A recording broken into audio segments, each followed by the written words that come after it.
అయ్యప్ప స్వాములకు అందరికి ఒక విజ్ఞప్తి.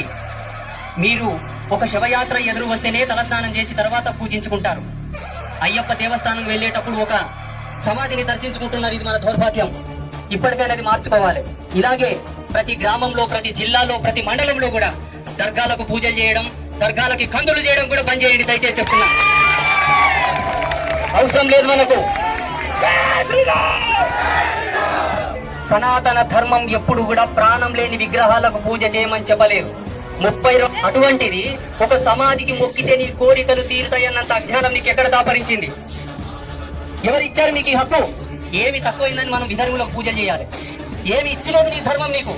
ఏమి లేదు నీ శాస్త్రాల్లో నీకు? కొన్ని కోట్ల చరిత్ర కలిగినటువంటి జాతి మనది. కొన్ని కోటాను కోట్ల చరిత్ర కలిగినటువంటి సనాతనం మనది. ధర్మాన్ని మనం కాపాడుకుందాం. మన దేవతలను మనం పూజించుకుందాం. ఇతర దేవతలతో మనకేం పదయ్యా? ఏముందాడా? ఏముందని పోతున్నారు మీరు? ఎందుకు గౌరవిస్తున్నారు మీరు?